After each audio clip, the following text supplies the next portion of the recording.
Hey, what's going on, everybody? Thank you for joining this edition of Alumless. It's Friday at 11:30. It's great to see you. We're a regular on your podcast feed, hopefully, and thanks for those of you tuning in to the live show. I'm Ryan Catherwood, your host. Alumless is a Chris Marshall advancement consulting production.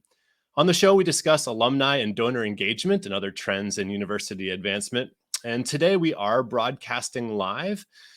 So if you got a question for Chris or myself or our special guest today, Jennifer Cunningham from Lehigh University, please go ahead and ask it in the comments of the event on LinkedIn. And of course, definitely chime in and say hello. We'd love hearing from our listening audience. And although we can't interact with you on LinkedIn, we can see your comments here in the broadcast platform that we're using.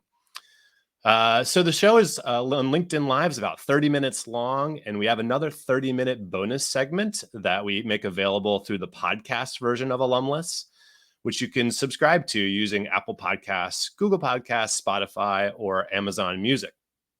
Okay, let's bring my friend and partner and boss, Jedi of alumni engagement, Chris Marshall, who is actually joining us from vacation. He has managed to put aside some time this Friday while his family is busy frolicking along the beach to hang out and do an episode of Alumless. Hey, Chris. Hey, Ryan, how are you? Good to see you. We have to make this quick because I gave my wife shopping free clearance. So if I am on this long, I'm going to be in big trouble at the end of it. Free clearance. That sounds like it might be trouble at the end of the day, but that's great. How's your vacation going? It's been great. It's been really relaxing. It's good to unplug. I'm learning this from leaders I've worked with in the past is to go unplug, check out, be away. And here I am on a webinar, but this was scheduled for a long time and we're actually heading home. We're packed up, ready to go. And as soon as I'm done with this, we're going to hop in the car and drive home. So it was a good week to unwind. That's for sure. And what do you do for fun? What are you reading, Chris, when you're on the beach, relaxed, sunscreen on, laid out? What are you paging through? It's standing up and lifeguarding my two children the entire time they're in the water. So there's no reading for that. That's fair enough. None this trip. But when they get a little older, I probably will. But for right now, it's just chasing the two little ones around the beach. Right. No, that makes sense to me. I've got some little ones. Our kids are actually about the same age. So summer's always a chance in higher ed to refresh thinking and, to not think about alumni engagement when you're on vacation. But at the same time, it's really a great opportunity, perhaps the best opportunity for planning and evaluation back when you're thinking about work, right, for the next year. How did you use your summers when you were leading the programs at Lehigh and Cornell? It was I called it the collaboration partnership time for me. I would get out to meet with every dean, with every other unit leader, and talk about how our worlds overlap and what we can be doing better. It progressed over the years, and as I got to Cornell, we would use summer months actually to sit down with our major gift and even principal gift officers to talk about how we would overlap our work. What can we do to help them drive their business and to help cultivate or steward their top prospects who are in line for solicitation in that coming year. So it was a very integrated mindset, especially at Cornell, and that we used the summers to help, line up the work so that we were all on the same page and pulling in the same direction. It was a refreshing take on an alumni program that now we had gift officers, again, all the way up to principal gift officers, thinking about how they can leverage the alumni program to help their work, which I love that we could contribute that directly to it. Yeah. I remember sort of hosting a lot of professional retreats, with my teams that I've led. And I think lots of alumni leaders, advancement VPs, summer's a great professional development opportunity. I had the opportunity to speak at the William and Mary Professional Development Day a few weeks ago, which was awesome. And I think lots of schools are doing that sort of a thing as well. But, one of the things I remember, Chris, from my work at Longwood was that this time of year was really when, we were looking at all the data from last year, right? And making sure it was all in the CRM, all the engagement touch points, all the activity that we had, managed to help stimulate and make sure it was all in the system, in the CRM, so that we could report on it. And now we've got the case alumni engagement metrics, right? Where that's really one of the ways we're framing the way we're putting metrics results into the CRM. What are your thoughts on the importance of the metrics categories that Case created? And does that jive with your thinking in terms of this part of the summer being all about catching up on metrics? Yeah, for sure. When I was at Lehigh, it was 01 to 08. And while the case metrics didn't exist, Pequod, Private College University Alumni Director, shout out to that group, had developed what was I would call the precursor to the case metrics. And we were in a much lighter version, making sure data was getting ready to be put into the Pequod version of what is now the case AEM. At Cornell, the best thing about it, and we could transition with this perfectly, is that I didn't even think about it because I had a crack number two who did, and her name was Jennifer Cunningham. She was with me at Cornell, and she's now our guest at Lehigh. In the world that we are in higher ed, things can stay very close in the family. And Jennifer became the number two when I got into that role there, and did a phenomenal job of worrying and thinking about how this all came together. And she could tell you better about what happened at Cornell because she did all the work. I just made sure I had someone smart doing it. And then Jennifer ended up leaving Cornell and going to Lehigh, and now she's there. So let's bring in our guest, Ryan, because that's the answer is going to be from her. Well, that's perfect segue. Let's do it. We have one and only Jennifer Cunningham on Alumless today. Jennifer is the Assistant Vice President for Alumni Relations at Lehigh University. Welcome to the show, Jennifer. Thanks. Good to be here. Now, we've all met before, of course, but you actually worked for Chris Marshall for a while. I had to make sure we take this opportunity to ask you, what was he like as a boss? Well, I'll log out for a second, Jennifer. You can be honest. Well, I think he sort of alluded to this before. I don't think he ever referred to himself as my boss, but he would say I was his boss. That sounds about right. Yeah, because he does practice that sort of servant leadership model, but also because I had so much data. And I think our shop moved towards using data to guide us versus gut feelings, which are important, but we really started relying on the data. So the data was the boss of both of us at Cornell. So, and now he's an alum, of course, of Lehigh. So in a way, he's my boss again. Well, I was gonna talk to you about that actually, but I thought we would save it for the bonus segment. Chris, of course, is a graduate of Lehigh University. You are the alumni leader at Lehigh University. Is Chris a problematic alum at all? Is he a little overbearing in his wanting to be helpful, or what? No, not at all. I think he understands the institution really well. And so it's helpful. Sometimes we get together for lunch, and more than understanding Lehigh, though, he understands the industry and understands that Lehigh is not unique in some of our challenges. So to be honest, more often we talk about the industry challenges that most schools are facing versus anything particular at Lehigh. So it's been great to have him in my hometown here. Yeah, well, I'm sure that's true. I'm just joking, Chris. I'm sure you're a great alum. Quick shout out to Jennifer. Dan made a fun comment, just too funny because he knows the background here. And thanks, Dan, for being here. And just Bill Bowl, who shouted out to you, Jennifer. He's your colleague at Lehigh. He's on the call as well. Yay. Well, Jennifer, we talked a little bit in the opening about summertime being the end of the fiscal year in higher ed and working through reporting and cleaning up all the engagement metrics. As we sit here today, how are you thinking about engagement metrics at Lehigh, and maybe even framing it up as how you're thinking about it now versus when you first arrived? Yeah, so when I first arrived, and I just wanted to make sure that we were counting the right things. That's always the first step, is assessing what you're counting. So counting isn't really metrics, right? It's just counting. And so in the last 6 years since I've been here, with a lot of help from my colleagues and teams and others in the industry to guide and the case metrics, which I think we'll talk about. I think we have that right now. We have a pretty nice dashboard that we report up to our trustees every month. There's still some things that we need to count, like a lot of the digital kind of engagement Social media, we still can't count easily. We can't count email super easily, though we're working on that. So there's still things like that. But even just with the Go Give Help metrics, I'm thinking about the ways that they interact. So it's not enough to just say, I got 25 million event attendees this year. Woohoo! It's okay, what did those 25 million event attendees go on to do? So thinking about it as a pipeline, how do I and my team get someone who's an event attendee to come back again, to volunteer, to give, to contribute in other ways to Lehigh?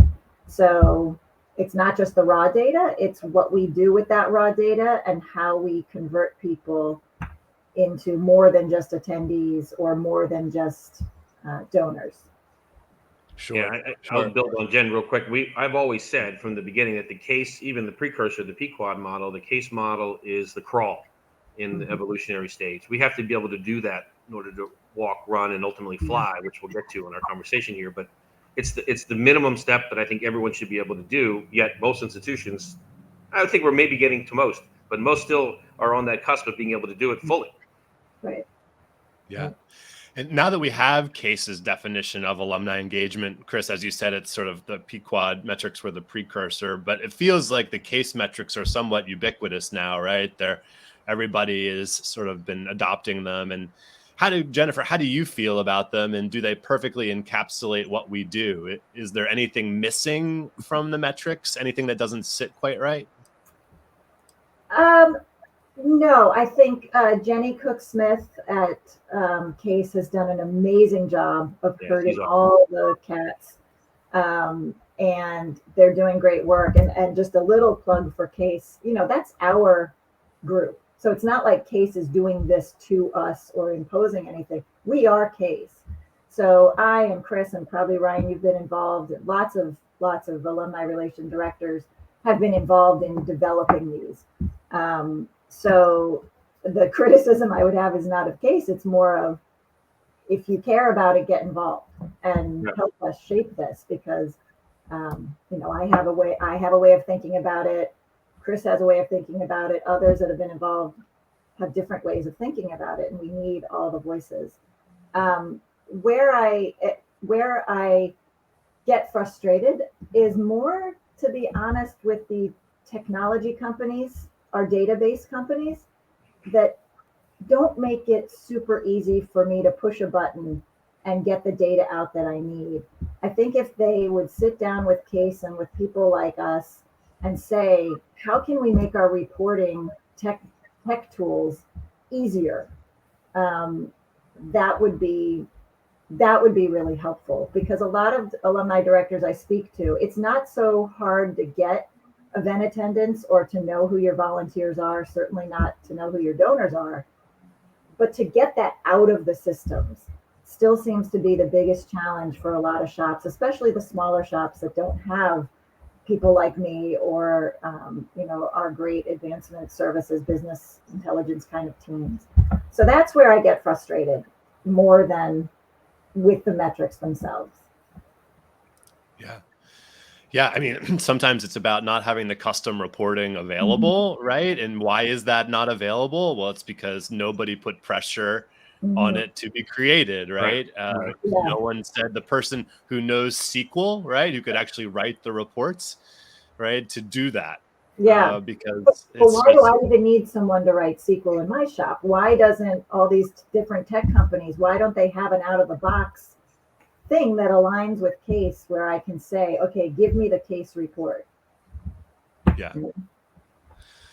Chris, as we work with partners on different types of projects, we often help address metrics, right? Where do you think the biggest weaknesses are for most alumni teams and the advancement orgs that they're a part of when it comes to capturing, reporting, and benchmarking on a full set of metrics across the 4 CASE categories? One of them is Jennifer's comment.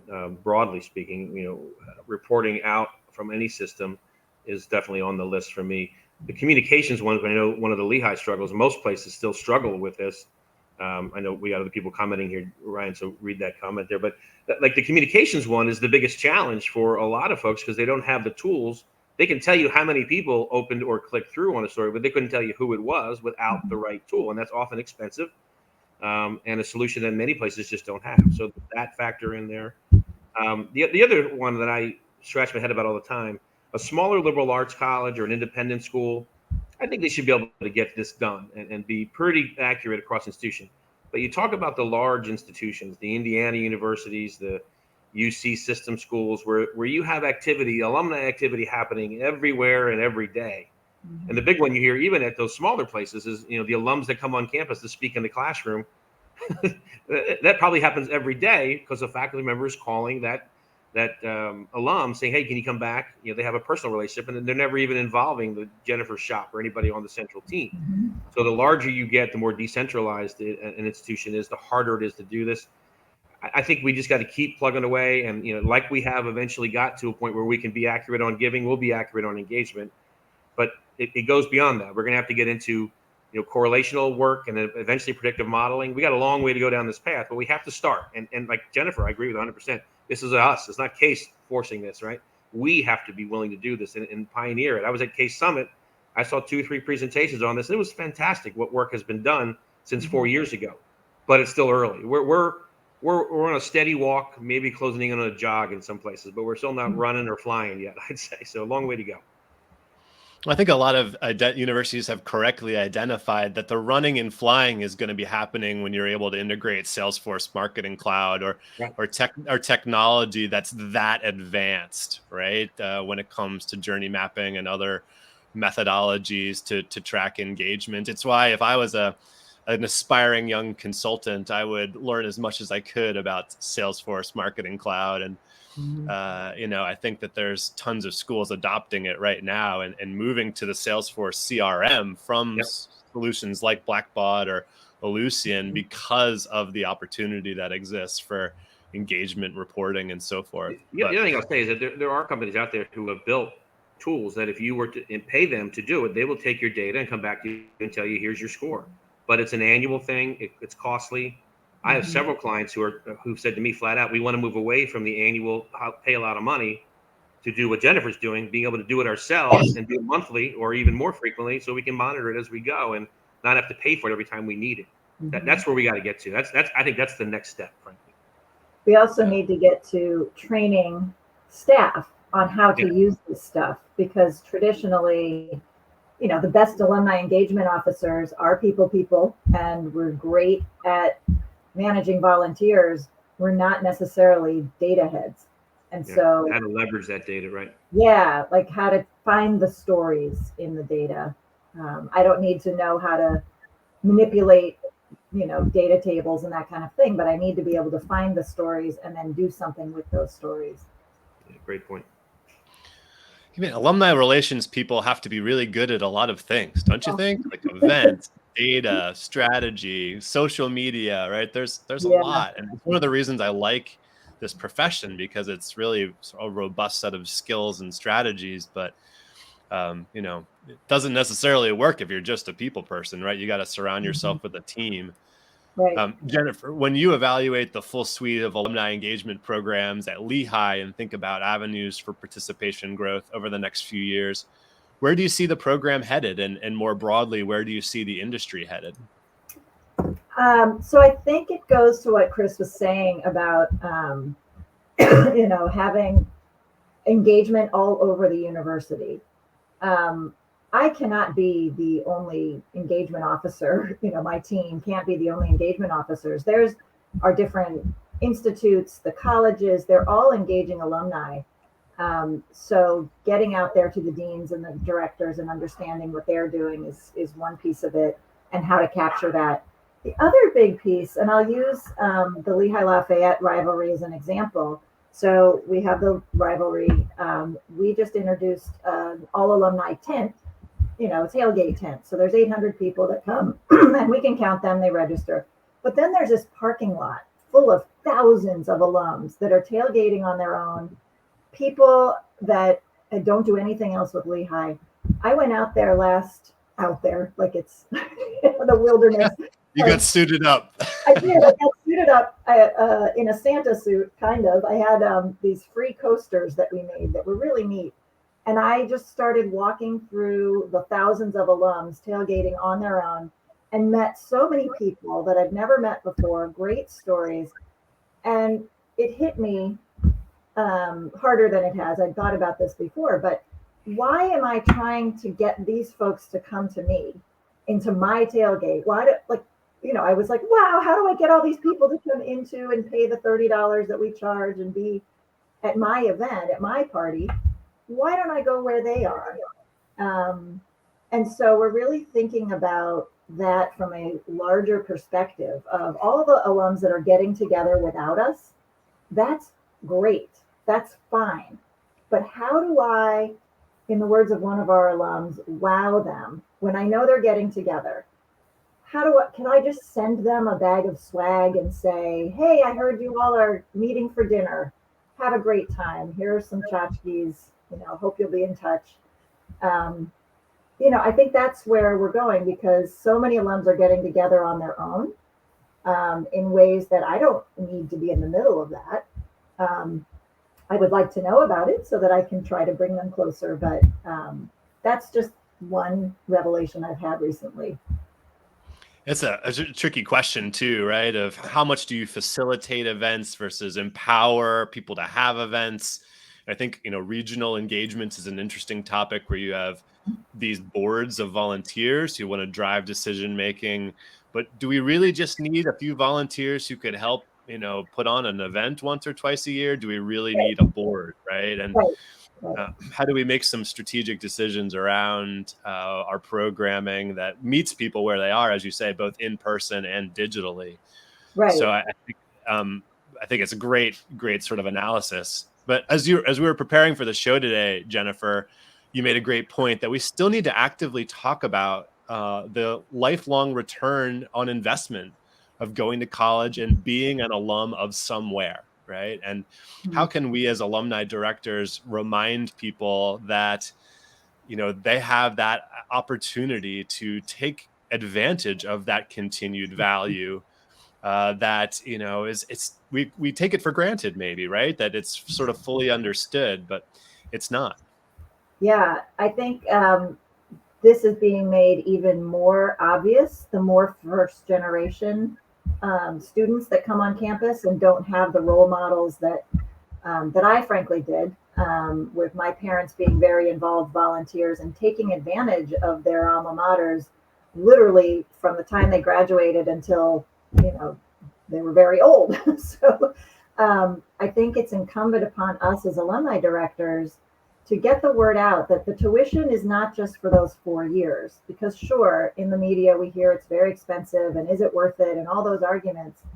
And if you just look at the cost of the 4 years, sure, it does seem expensive. But if you amortize that over your lifetime and you think about when I'm 55 and I'm looking to be a consultant, how do I get the word out about that? Well, there's an alumni network that I can tap into.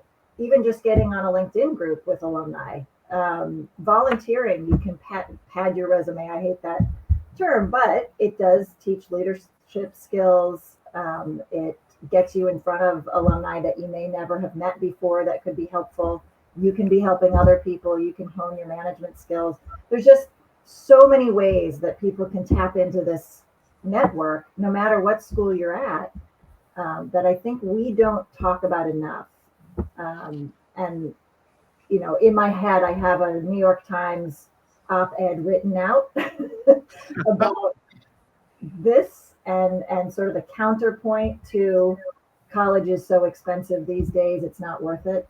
Well, I just noticed Dr. Maria Gallo chiming into the chat section, and she just wrote a book about it, the Alumni Way. And I'm glad that she's here watching Alumless, because I think even in other parts of the world, Jennifer, that there are, in Europe, perhaps in Australia and other locations, like it's even worse in terms of, really needing to just start using the word alumni regularly, right? And not just even taking for granted that people know what it means to be an alum of something. There's some great. Go ahead, Jennifer. I just ordered Dr. Maria Gallo's book. So Maria, I look forward to having more conversations with you about it. I think it's really important. Yeah, I wanted to point out two things. One, we have a great chat going on in the comments section. Please keep it going. We'll love it. We'll follow up with everybody on here, and we'll try to get a few questions in. And let's make sure we plug Maria's book fully. The title again, Ryan? The Alumni Way. Yeah. By She's Dr. Maria. she's got a great website set up for it, and it's an awesome take that is helpful in reminding us as alumni professionals that it's not always obvious why that someone should take advantage of their alumni-ness, right? Mm-hmm. And not only a plug for her book and thank her for being on, but let's make sure we invite her to be a guest soon, right? We could use her voice. Yeah, Maria, we're coming to you for a request to be on Alumless soon. Well, Chris, as you think about, the folks that you've worked with around higher ed who are really doing great work and, sort of stand out in thinking about alumni-ness in a different way or just strategy in a different way, who sort of comes to mind? And then I'm going to ask you to plug our guest for next week, because as it happens, we're running up against the clock and it always feels like we just get the discussion going, but that's why we have the podcast segment. So Chris, what do you think? First of all, Ryan, I'm on vacation. My vacation brain isn't working, so I don't even know who our guest is next in 2 weeks. So you have to tell me that. Oh, well, let's figure that out. So go ahead and just talk about something. And while you're doing that, I'll tell you my thoughts on some interesting places doing some really cool work. There are big and small that I would point to that I think are doing some really interesting things. I really like a lot what the folks at Davidson College have done. They're in a little bit of a state of transition right now with the leader changing, but they have built something there at Davidson where it's in the water. When they get 50% of their alumni giving and close to 70-80% of their alumni engaged every year, and they're using the case metrics like they're supposed to. So when you see that kind of data, you have to go, okay, why is it so high? What's going on there? What have they done? What's in the water there? So that's a place I'd point to. I've always liked what Howard Wolf's done at Stanford. He's one of the stars.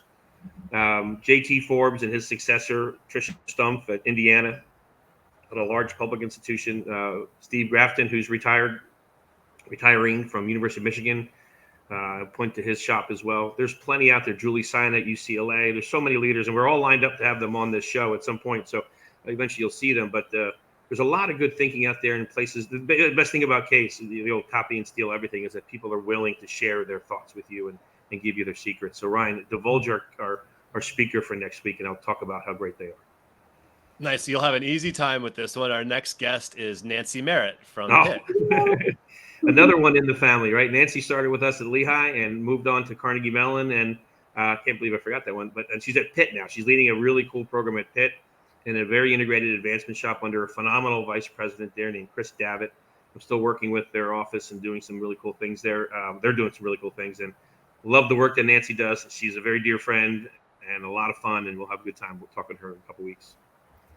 That sounds great. Well, hey, I want to thank everybody for chiming into the chat. Lolo Maurer and Michael Brinton, and who go up the list. We have Michael Scrow joining us, Kelly Holdcraft, William and Mary, Josh Pohl at UConn. Thank you, everybody. Shanna Murrell and Bill, Temi Aiken, Anna, thank you for joining us. We're really grateful that you're joining the Alumless family. And what we're going to do is we're going to just hang up here and we're going to pick up the conversation in a Zoom room so we can publish it on the podcast version. Be sure to tune in for that. I'll publish it hopefully on Monday morning. Let me plug your work here, Ryan, because Ryan does a great job facilitating this live part. But we get cooking in the second half hour. So if you haven't been listening the second half hour to any of our previous shows, go back and listen to them. That's where the good stuff happens. So Jennifer, looking forward to see you over there. Awesome. All right. Well, thanks again, everybody, for joining us. And we'll see you on the podcast and then back again in 2 weeks with Nancy Merritt. Bye-bye.